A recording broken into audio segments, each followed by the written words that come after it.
네, 반갑습니다. 오늘 우리 6월 13일 우리 목요일 아침이죠. 오늘 사도행전 20장 1절에서 16절 말씀으로 함께 말씀 묵상 나누도록 하겠습니다. 사도행전 20장 1절에서 16절 말씀 우리 매일 성경 큐티 본문이고요. 오늘은 지명들이나 이동하는 경로들이 많다 보니까요. 많이 헷갈리고 좀 어려워 보일 수는 있지만요. 이럴 때 저희가 성경을 읽을 때 중요한 방법과 태도 중에 하나는 무엇이냐면요.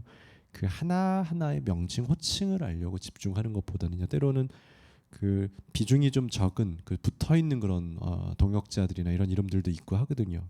근데 그걸 다 세세하게 알려고 한다면 물론 알면 좋습니다. 그걸 통해서 분명히 또 은혜가 있고 또 가치들이 있습니다.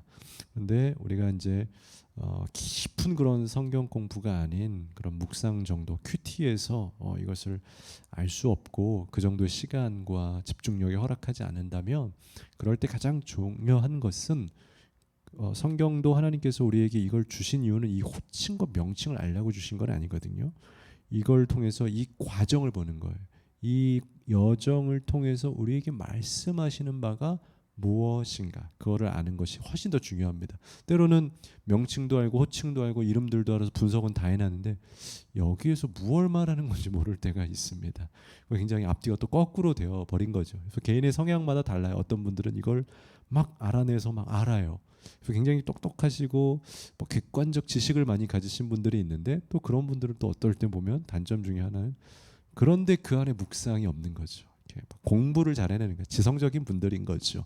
목회자들도 마찬가지고요. 그렇게 또 교수님들은 그런 걸 많이 찾아내고요. 그래서 만약에 오늘 같은 본문에서 놀라셨다 그러면 오히려 여러분들에게 큐티 하실 때 추천드리는 것은 세세한 거를 다 알려고 그리고 모르기 때문에 딱 스톱하는 것보단 전체 맥락을 이해하고 오히려 그 속에서 말씀하시는 바가 무엇인가 그걸 찾아내기 위해서 오히려 애씀 더 노력하면 또 그걸 발견해낼 수만 있더라면 훨씬 더 결론에는 오히려 더 접근한 것이다. 오히려 호칭 명칭만 알다가 결론을 모르고 지나가는 것보다 훨씬 낫다라고 설명을 드릴 수 있겠습니다. 아쉬운 것은 어제 음성이 영상에서 나가지 않아서 저도 체크를 못하고 모르고 있다가 나중에 알게 되었는데요. 너무 죄송하고요. 어제 내용도 사실은 굉장히 중요한 그리스도인의 열정에 대한 이야기여서 참 좋은 내용이었는데 저도 많이 은혜를 받았는데 같이 나누지 못하게 되어서 좀 아쉬움을 갖게 됩니다. 그래서 어제 연장선생에서요. 에베소에서 이제는 은장색 데메드리오의 그런 횡포로 잘못된 돈의 열정을 가지고 있는 사람, 그래서 에베소에서 선교하는 선교의 열정을 꺾어버리는 데메드리오 횡포로요 죽을 고비까지 이제 넘기게 되고요. 그럼에도 불구하고 오늘 바울의 선교와 복음의 행진은 계속됩니다. 그래서 오늘 저는 이 큐티의 주제를 행진이라는 단어와 주제로 담았고요. 우리들의 삶에도 오늘 바울과 같은 멈추지 않는 열정, 복음을 향한 그 행진이 계속돼서 있게 되기를 소망합니다. 1절에요. 소요가 그침에 바로 어제 사건을 그대로 이야기해 주죠. 에베소의 사건을 말하는 겁니다. 에베소에서 마술사들의 책을 불태우고 데메드리오가 지역에 난리를 펴서 이제 바울이 아주 위험한 고비를 넘기게 됩니다. 그래서 그때 바울은요 1절에 보니까 제자들을 불러서 권한 후에 이제 권면했다라는 겁니다. 축복하고 함께 위로하고 작별하고 자기가 먼저 마게도냐로 떠나기로 작정을 합니다. 그래서 2절 말씀에 그 지방으로 다녀가며 여러 말로 제자들에게 권하고 헬라에 이르러 여기 헬라는 쉽게 말하면 이제 앞으로 가게 될 지금 이제 뒷 말씀에 나오게 된 고린도를 이야기합니다. 헬라 지역 고린도를 포함한 헬라의 지역을 이야기하고요. 특별히 그 지역에서도 목적지는 최종 목적지는 당시 헬라라고 부르고 있었던 헬라 지역의 고린도를 말하고 있습니다. 그래서 고린도에서 3개월을 머물면서 바울은 고린도 교회의 문제를 해결하고 우리가 잘 알고 있는 이 로마서를 이 고린도에서 지금 이제 이동하게 될 그 고린도에서 3개월간 머물면서 이제 바울의 어떤 신학 체계와 교회의 권위가 굉장히 체계를 이뤘습니다. 그러니까 이 정도쯤 됐을 때 로마서를 기록한 거예요. 그렇기 때문에 로마서가 굉장히 교리적으로 탄탄한 이유가 있었던 거예요. 그 3절에 보니까요. 거기 석 달 동안 있다가 배 타고 수리아으로, 이제는 고린도 교회 문제를, 이제 이 고린도 교회 문제는 고린도전서에 나오게 되죠. 그 부분은 이제 다음 나중에 큐티 때로 넘어가게 되고요. 우리는 이제 사도행전을 보죠. 그래서 석 달 동안 고린도에 있으면서 그 모든 문제들을 해결하고 로마서를 기록하고 이제는 수리아 안디옥으로 다시 가고자 합니다. 이것이 바울의 패턴이었습니다. 안디옥으로 돌아가서 다시 한번 자신의 그 본부에서 또 예루살렘으로 올라가고 하는, 그러니까 자신들의 본거지가 있고 본부가 있고 또 계속해서 왔다 갔다 또 투어하는 것이 바울의 여정이었어요. 그래서 이제 안디옥으로 가고자 했는데 오늘 말씀해 보니까요. 유대인들이 자기를 해하려고 공모함으로, 지금 계속된 유대인들의 공모가 있어요. 계속 바울을 어떻게든 죽이자라고 하고 있는 상황을 보게 됩니다. 그래서 바울은요 그 공모를 알게 되고 마게도냐를 거쳐서 돌아가기로 작정합니다. 코스를 돌렸다라는 겁니다. 여러분, 때로는 우리가 행진할 때에 그런 거 있죠. 무식하게 행진할 수도 있지만요, 정말 멀리 가고 더 승리하기 원할 때는요 합리화와 또 지혜로운 그런 행진도 필요하다는 거죠. 오늘 바울이 그랬다라는 거예요. 바울이 아무 생각 없이 그냥 막 들이밀은 사람은 아니에요. 복음 앞에서, 하나님 앞에서 우리에게 들이닥친, 마치 스데반과 같이 우리에게 들이닥친, 그러니까 피해선 안 되는 복음의 정면 승부가 있을 때는 우리가 그때는 돌격하고 정말 그 살든지 죽든지 몸부림이 필요하겠지만, 그것이 아닐 때에는 또 우리를 보호하고 아끼는 그런 지혜가 필요하다는 거죠. 그러니까 진짜 싸움을 잘하는 사람은 뭡니까? 싸움을 할 때 안 할 때를 구별할 수 있다라는 거예요. 오늘 바울도 하나님 앞에서 죽지 못하는 사람은 아니지 않습니까? 자기는 이미 날마다 죽은 사람이라고 고백하지 않습니까? 그러나 문제가 생기고 자신을 향한 큰 공격이 있을 때는 앞으로 더 긴 사역을 위해서는 1보, 2보 후퇴할 수도 있는 것이 오늘 지혜로운 행진입니다.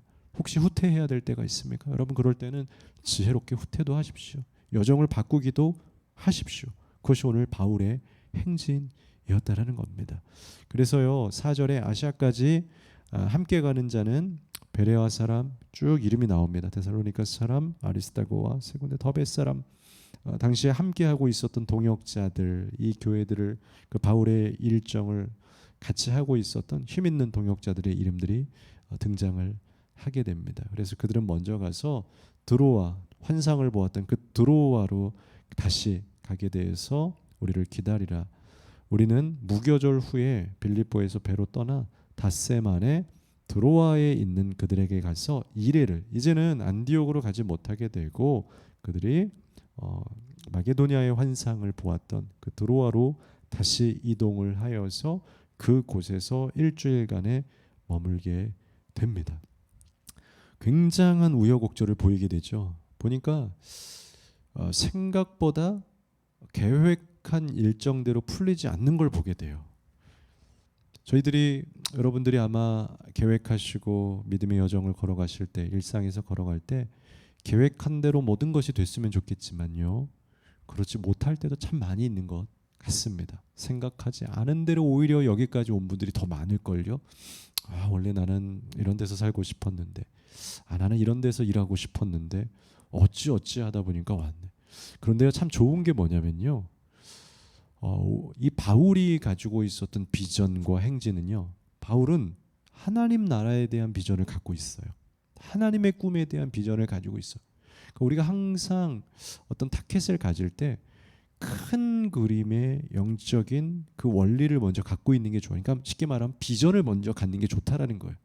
그러면 그 비전을 가진 사람들은요, 그 삶의 여정과 과정이 바뀔지라도, 순탄하지 않다 할지라도 상관하지 않고 걸어갈 수 있게 된다는 거죠. 근데 바울이 만약에 하나님 나라의 비전이 아니고, 나는 예루살렘을 갈 거야, 나는 로마에 갈 거야, 나는 나중에 서바나 스페인에 갈 거야, 물론 방향을 가지고 있어요. 그래서 끝까지 로마에 가려고 또 애쓰고요. 그런데 바울이 로마를 목표로 하고 있었다면, 바울이 다음 코스는 나는 안디옥이야, 이 장소를 타켓으로 잡고 있었다면 아마 굉장히 상심하고 낙심하고 그의 꿈은 무너졌을 거야. 근데 바울의 행진은요, 하나님 나라의 행진이었다는 거죠. 우리가 가져야 되는 행진, 목표는 더 크고 넓은 영적인 관점에서 그런 비전을 가져야 되는 거예요. 그러면 우리의 삶이 오늘 바울처럼 일정이 계속 꼬이지 않습니까? 계획대로 안 돼요. 계속 폭동이 일어나고. 그런데 여러분, 오늘 말씀처럼 상관이 없는 거예요.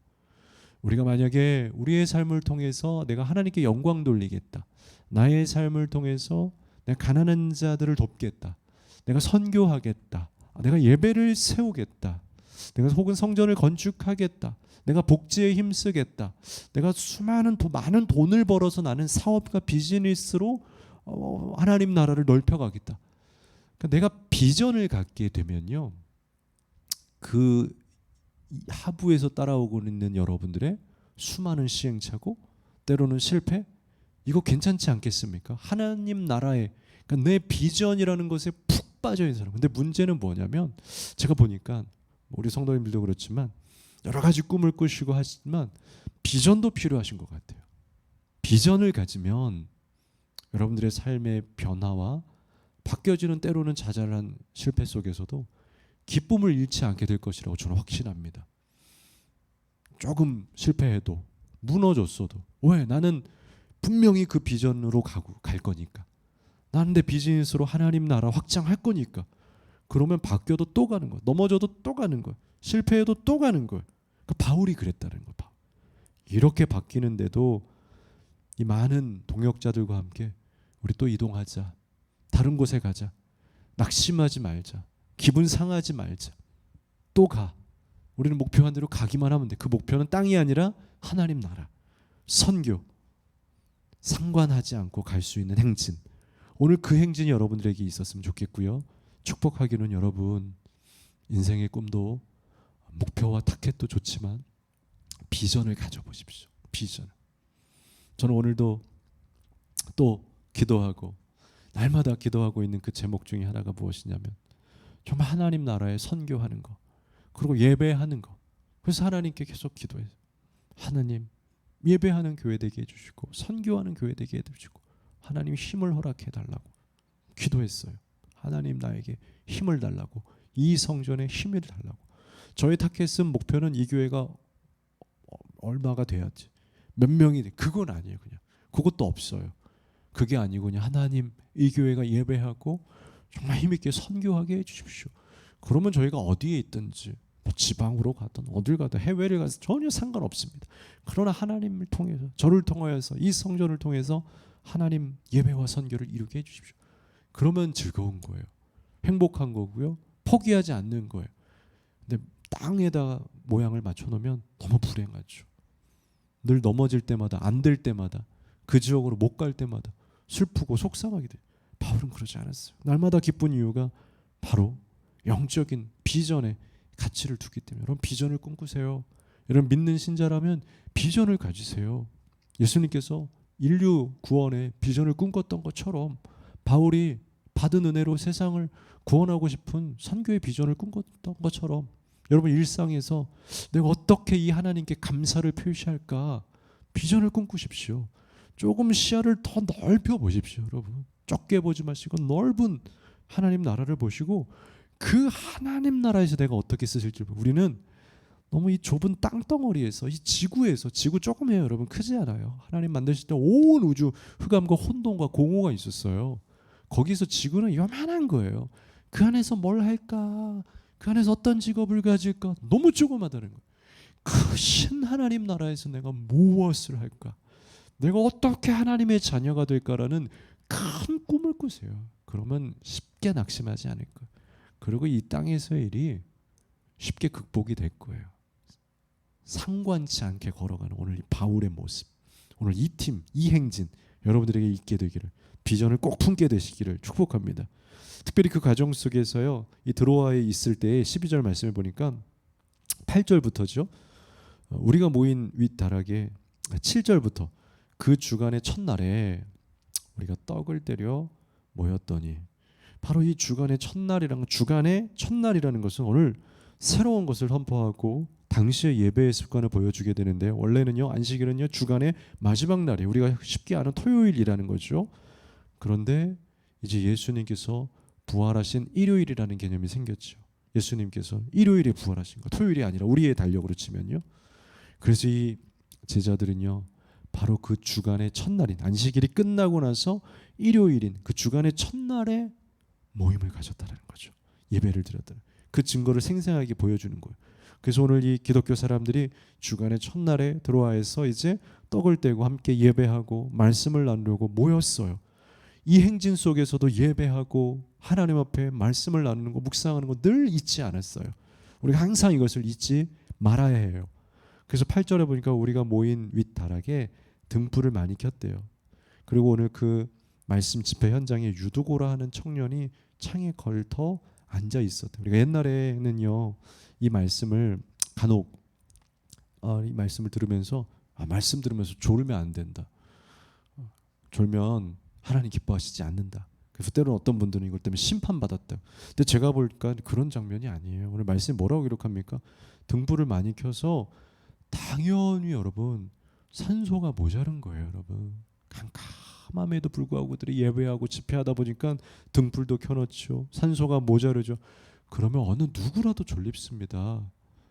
잠을 쉽게 이길 수 있는 것이 아니에요. 이건 유두고를 저주한 것이 아니에요. 여기서 보여주는 장면이 무엇이냐면 유두고가 창문에 걸터 앉아있다가 졸고 죽게 되었어요. 떨어져서요. 3층에서 떨어져 일으켜보니 죽었는지라.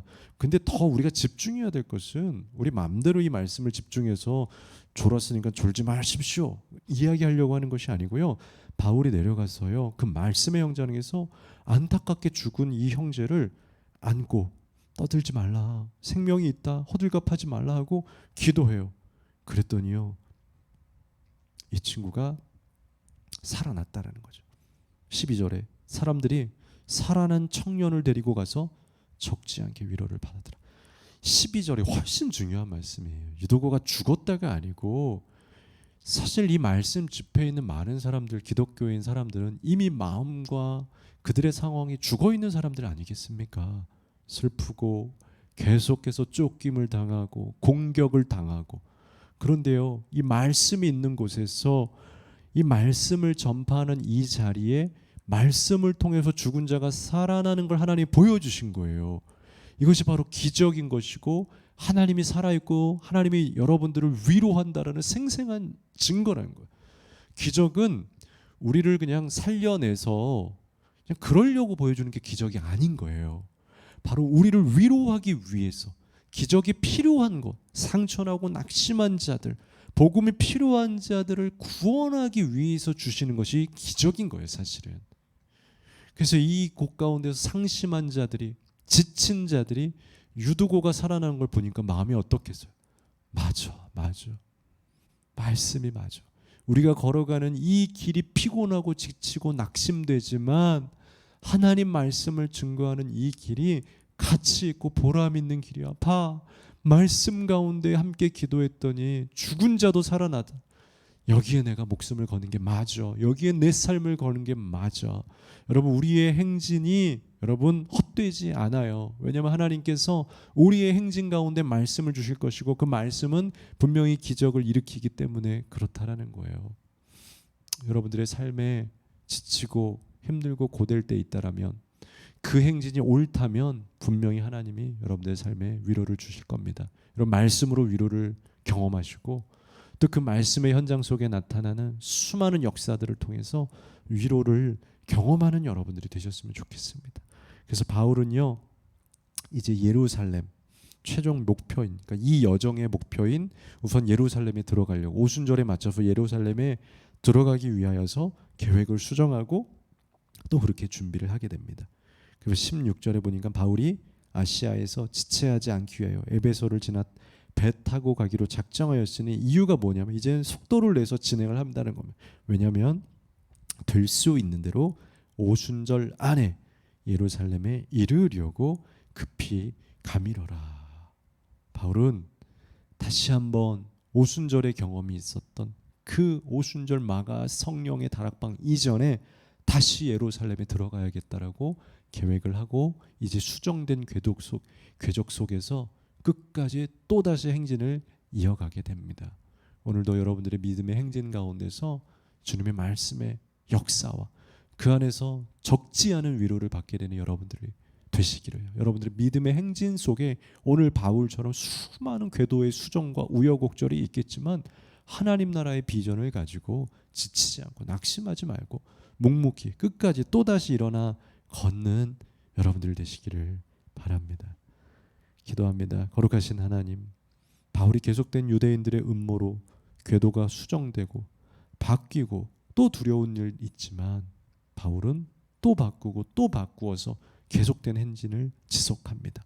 하나님 나라의 비전을 주셔서 우리 또한 자잘한 꿈에 매이지 않게 하시고 하나님 나라의 비전으로 멀리 갈 수 있는 우리들 되게 하여 주옵소서. 지치고 힘들 때 있더라면 말씀 주시고 말씀 안에서 하나님의 역사를 보게 하셔서 적지 않은 위로를 또한 늘 말씀에서 누리는 하나님 나라에 행진하는 하나님의 군사들 되게 하여 주옵소서. 예수님 이름으로 기도합니다. 아멘.